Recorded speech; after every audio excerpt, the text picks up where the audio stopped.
off, say your first and last name and spell it. My name is Heather Kuntz, Heatherkuntz. And so what was the name of the program that you studied abroad with in Venezuela? The Rotary Youth Exchange Program. I did it through Rotary. The chapter here in Cristobal? With the Noon Club here. Uh-huh. And so would you be called a Rotary Exchange student? What would be your title? Yes, Rotary Exchange student. Okay. And you did this after high school, or? I did it after I graduated high school, but most people do it before high school, before they graduate. But I kind of did it as a gap year. Why did you decide to take part in the gap year experience? I just wanted to travel while I was younger, while I still had the chance, and to have this experience before I got old and had a job. And it's just easier to do it while you're young, I guess. So how was it? If you could sum it up in a couple of sentences. That's always so hard because it's a great year. I loved it so much. It was a great experience. What did you love the most? Probably the people. It's a lot different than it is here. Everyone is very open and loving, and I don't know, just really caring people, really fun and energetic. And so describe San Cristobal. Is that where you stayed the entire year? That's where I lived. I traveled to other places, but I live in San Cristobal. It's a city farther up in the mountains in the western border of Venezuela. It's pretty cold there, actually. So it's not like the beaches or what you'd think Venezuela. But Did it snow there? no, it didn't snow. It only snows in one place in Venezuela, not where I lived, but it was on the colder side of their climate. So you lived with 3 host families. Yeah. How was that experience adapting? It was a little challenging at times. They're not your family, you're your brothers and sisters, so you can't be like them, or like how you are with your real family, but you get to know them and become part of the family, and it's really nice to have those people in your lives and to know that you have families all over the world. I lived in Colombia and they didn't have like dryers, they didn't have dishwashers. So is there things like that you had to get used to? Yeah, there's no dishwashers there, and the toilets are a lot different. Like, you can't flush toilet paper and those kind of things. That was kind of hard to get used to, and not really air conditioning anywhere, except in really hot places, but after a while you just get used to it and it's normal. Did they have heat? Well, they didn't need heat, so no one had. There was no central air conditioning or heating anywhere, I think, that I was. Did you have a maid? In all of my families, I had a maid, and one of them a live-in maid, too. Was that like challenging to get used to? No, it was actually pretty nice, honestly. Didn't have to do any chores or anything, so that was nice. It was a little odd having someone do all my things, but it was alright. Did you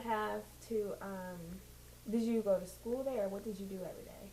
Yeah, I went to a school in my city. They're all private schools, and usually private Catholic schools, and you wear uniforms and everything.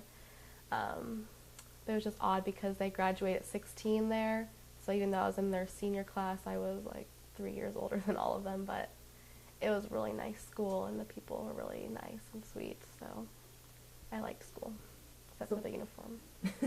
So this was like an upper class private school, or? The public schools are very dangerous in Venezuela, so most kids go to private schools, and yeah, they're nice. Was it guarded with people with rifles? No rifles. Well, I'm not sure. There were security guards there, though. And so, like, what was school like there compared to here in Kirksville? It was a lot crazier. No one sits down or listens. Everyone has their phones out all the time. It's like people yelling and screaming all the time, and the education isn't as high as it is here, but it was fun. So they all had smartphones? Yeah, everyone has Blackberries there. That's like the most popular phone. Everyone has it and is talking all the time on their Blackberry. In school, everywhere you are. And that's not allowed here in Kirksville, if I'm correct. No, you get your phone taken away. Here, if they say put your phone away, listens. They have it out during tests, everything.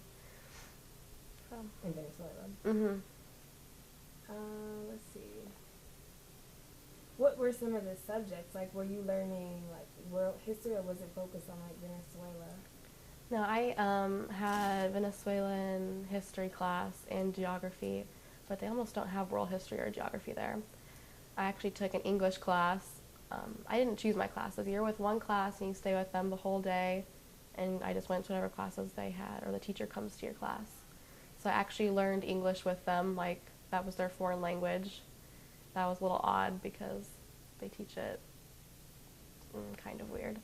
And I had Spanish class, which would be like our English class with grammar, and math, a lot of science classes. They had like 5 science classes that I went to about every day. But So what was the experience like being the gringa in school? that was my nickname, actually. That they didn't call me by my name ever because almost no one could say it because it was too hard for them, I guess. But I was just the gringa, and it's kind of weird being a minority because here I'm just the normal. But there, yeah, I stood out everywhere I went. People were staring at me. That took a while to get used to. Were you the only blonde in school? Oh yeah, the only blonde, the only light-skinned person, the only blue eyes, the only one. There was one other German boy in my school who was also, like Caucasian, but we were the only ones. So do you think, I guess going to Venezuela and being considered a minority, like do you think that experience has helped you grow as a person, or to see what it's like on the other side, like now being back in the United States? Yeah, I mean, they didn't, there was no prejudice against me. People actually like really wanted to meet me and were really interested to know about me, but yeah, it's very different. It makes you think a lot, like to be on the other side and be a different person. And when you're in the street, from my experience going abroad, like usually if you're blonde and you're white, then they think you have money and they think you're American, so then you're a target. Oh yeah. Rob.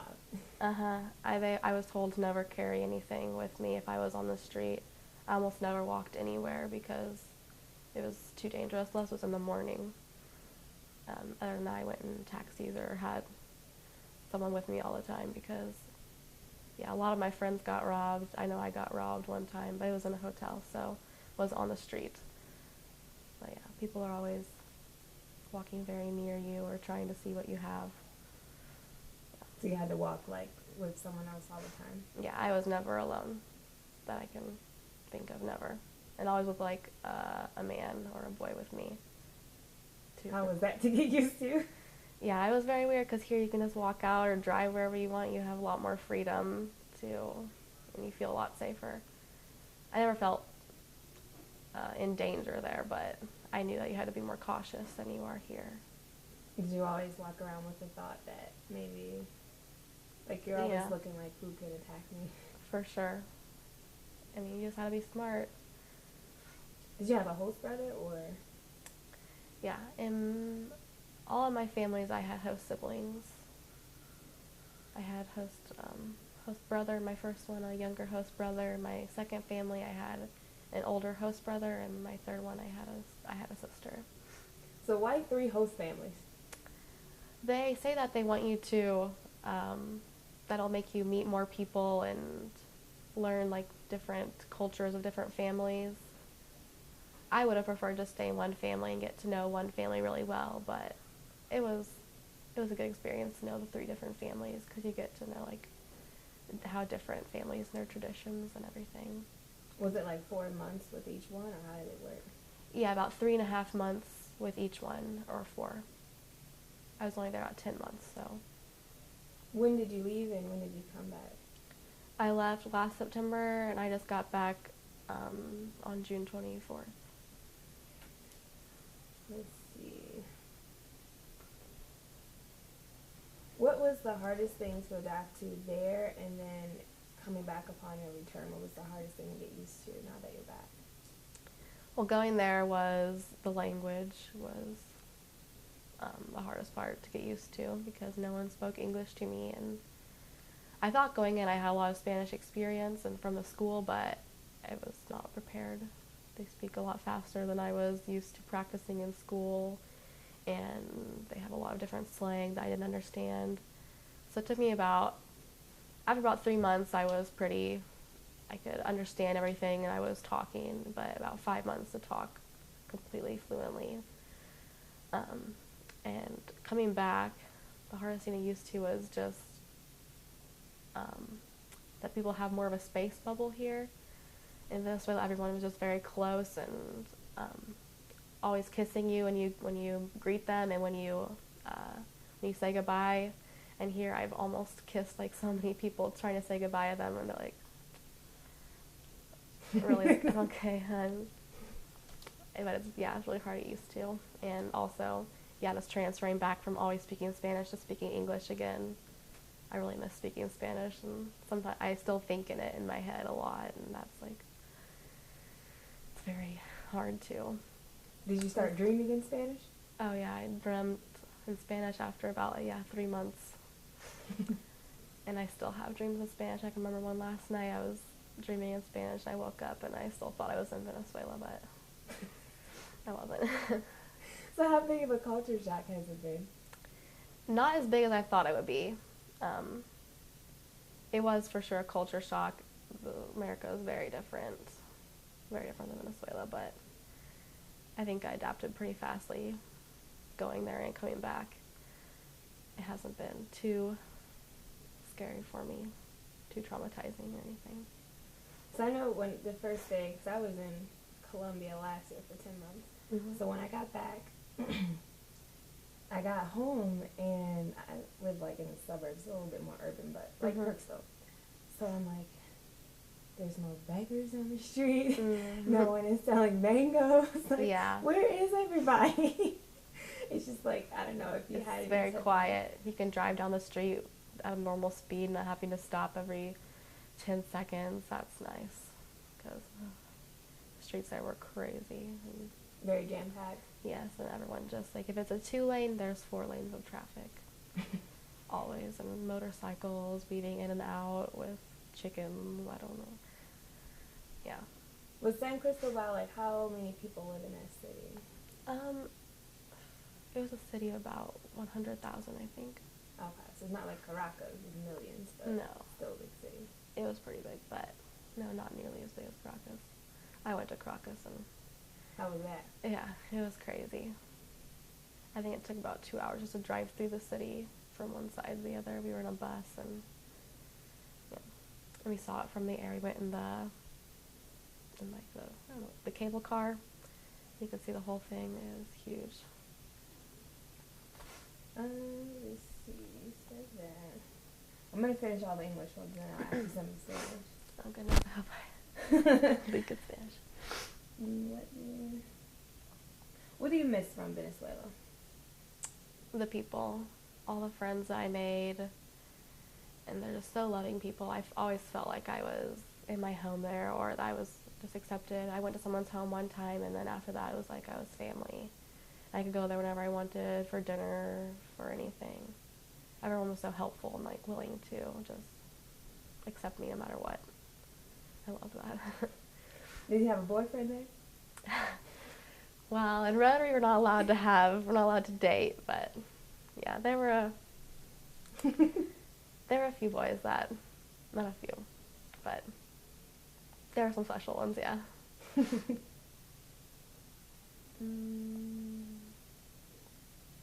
What happened when you got robbed? Well, I was in a hotel it was an Indian hotel, or the indigenous people, and my money was in my suitcase, which was not very smart, and it was just all gone when I came back. So Rotary actually refunded me the money because it was on the grand trip. It was like a month-long trip, and I was out of all my money about 2 months in, so there was nothing they could do. The police, nothing, nobody. If your money is gone, it's gone. There's nothing you can do about it. Was it dollars, or they got bolivarianos? Bolivares. It was all Bolivares, but that was weird because I had dollars and my passport all in the same place, and they just took my blu-rays. So I was actually pretty lucky that more wasn't stolen. Was it, like, how much in dollars would it have been? It would have been about $80. So it was like 800 of their blu-rays of their money. But for them, that's a lot of money, right? Mm-hmm. Was there ever a threat that you would get kidnapped, or did they, like, warn you against that? I think people here were more scared that I was going to get kidnapped than people there in Venezuela. Where I was a pretty safe place. It was really far away from the capital, and when I was traveling, I was always with a Rotary guide that was always watching over me, so I was never scared of being kidnapped per se, more than being robbed or something like that. And why did you choose Venezuela in the first place? Well, when we signed up for the youth exchange program, we say which country we want to go to, and originally I wanted to go to Spain, but they only want younger children, or not children, but like 15, 16-year-olds, so Rotary told me that there was a place open in Venezuela, and yeah, I just went. I wanted to go somewhere that spoke Spanish, and it's a place that not many people, at least from America, go to because there's so much controversy between the two countries, and I thought it'd be like a good experience to go there because it's not some place everyone says they've been to. What did your parents say? Not to get kidnapped or to be taken over by Chavez's army, things like that. To be careful, They were worried at first. Well, I'm sure they were worried the whole time, but yeah, at first I think it was kind of hard on them to have their little girl gone, but I mean, it all ended well and it was good, so. You made it back. Mm-hmm. Do you feel like a survivor? Yeah, a little bit. Getting back, the airports there are crazy. So that was more of a challenge than anything else in the year, I think, was just getting through those airports in Venezuela. They're really crazy. And why are they crazy? Like, what happens there? Well, I got there at my time for my flight, and they told me, "Oh, did we not tell you your flight got canceled or got switched to a different time that I had missed?" And people in Venezuela aren't very good about telling you if things are going to change, so they didn't inform me of that. But luckily, I guess you'd say, argued with them to get another plane ticket out of the country, and they rescheduled the flight for me and got me a seat on the next plane, but it was a little bit of a struggle at first.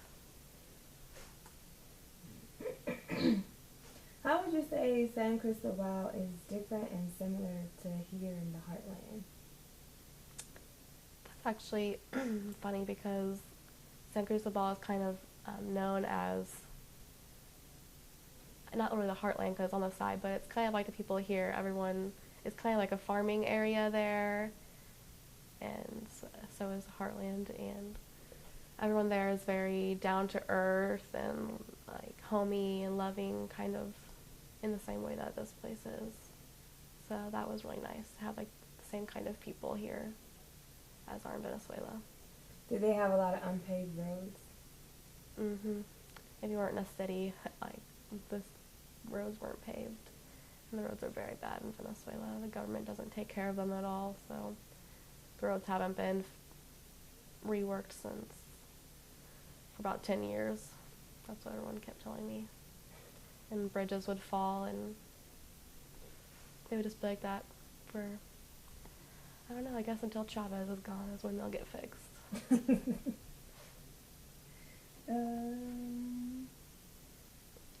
How would you rate your experience in Venezuela from a scale of 1 to 10? A 10 for sure. Well, if I can go higher, it would. It exceeded any expectation I had and was amazing. I loved it. I didn't think it'd be nearly as great as it was.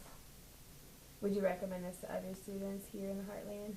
Yes, I'm always telling people to do it and that they should really take this chance while they have it, because after you turn 18 you can't, or after you're over 18 you can't do it anymore, and I'm always telling people they should do it because, and it's also a really cheap way to do it because everyone is, and your host family is paying for you, and taking care of you. You don't have to pay for your food or your housing, and it's an easy, fun way to get out in the world and have this experience. So is it like a scholarship? Like you don't have to pay anything, right? Well, we did have to pay certain things, but not as much as you would if you had to just go there by yourself and fend for yourself. How is their healthcare system? Supposedly it's free.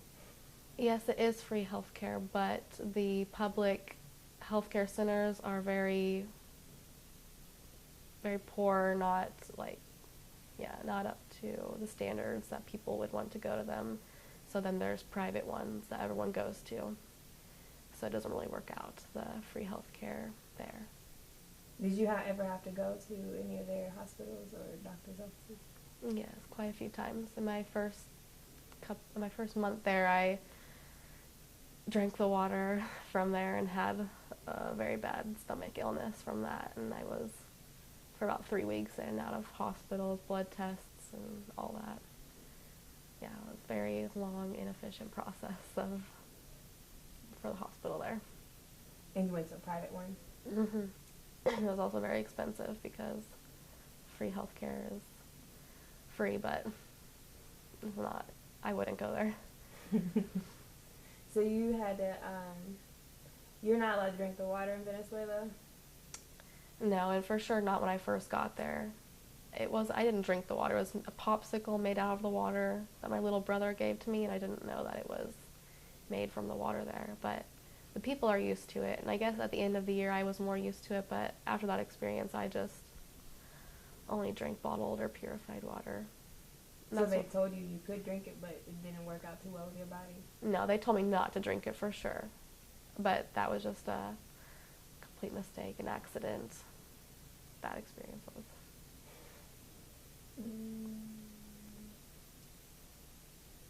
Are there any new habits that you brought back that you learned in Venezuela? I'm not really sure yet. We'll see when I go dancing with friends or something, but because they dance very differently there. And I'm not sure yet, though. I haven't really noticed anything so far. Did you learn how to dance salsa there? Yeah, I learned how to dance salsa and merengue and reggaeton dancing, which is like the young people's style of dancing. Yeah.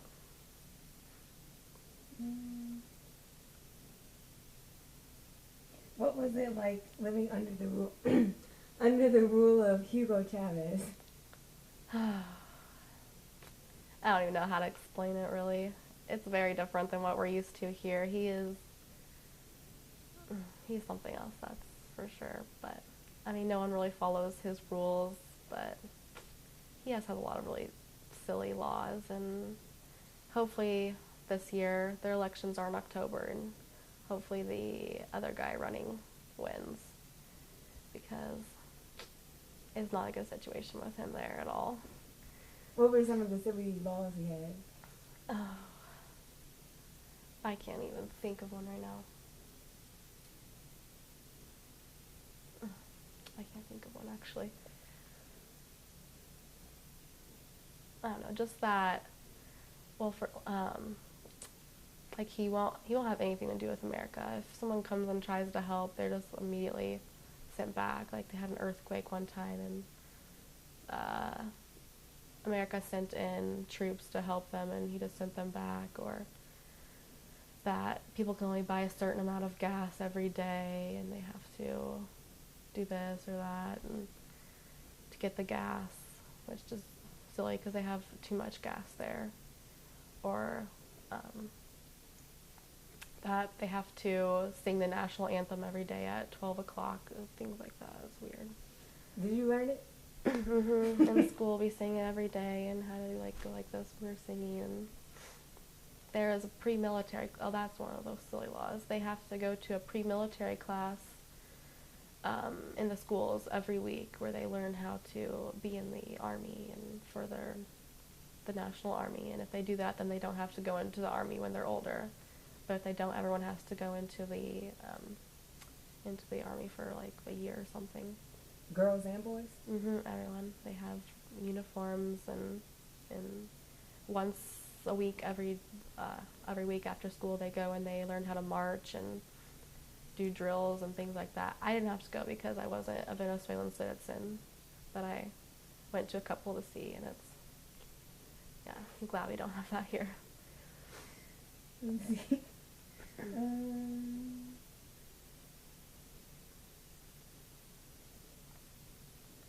When do you plan to go back? As soon as I can. I would go back now if my mom would let me, but I hope to visit sometime soon. In 2014, all of the exchange students are having a reunion, I think in Brazil, but I think that we will visit Venezuela too because it's pretty close. Well, it is close. They share a border, so hopefully then I will be able to go. Did your parents come to visit you while you were there? No, actually Rotary kind of discourages that because they don't want our parents coming so we get homesick and leave. They're allowed to come in like the last 2 or 3 months that we're there, but that was a pretty busy time for us then because we had our big long month trip and a lot of the goodbye parties and everything, and so no one's families came to visit them when I was there at least. Do you hope to take them there one day? Yes, I really do. Do you think they'll go?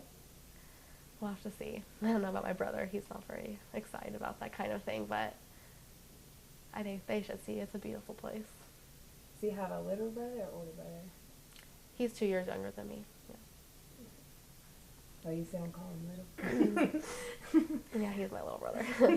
My sister, I think she's bigger than me, but I still call her my little sister. Yeah, he's bigger than me now, but. So what's next for you?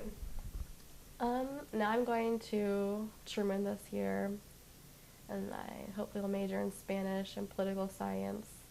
I want to do something with foreign relations, hopefully, and hopefully get to another study abroad program there. And yeah, I just really want to travel more. Latin America again, or Europe, Asia? I would love to go back to Latin America, but yeah, I want to know the other side too. I have a lot of friends in Europe now that were there in Venezuela on exchange with me, so they always tell me I can just come to their house whenever, but it's pretty far away. But hopefully one day I'll get to see all of that too. How do you think this experience will help you in the future? I hope it'll help me a lot. I know Rotary is always telling me that you make so many connections. No, that's really true because I've met so many people that are in Rotary or have done exchange, and also I know Spanish now, and that's a really big language here. A lot of people speak Spanish around. I know just when I got into the airport right after I came back, I helped like 3 people get through customs by translating the customs papers for them, and I think it'll really help me. I grew a lot, and I learned a lot of things and made a lot of connections through that. Would you ever live there? Maybe if they were under a different ruler, he's a president, but he's more of a dictator. But I don't think I would ever live there. It's a little too disorganized for me. We're used to a lot more organization, and no, I don't think I would, but I'll definitely go back and visit and see all my families again and my friends.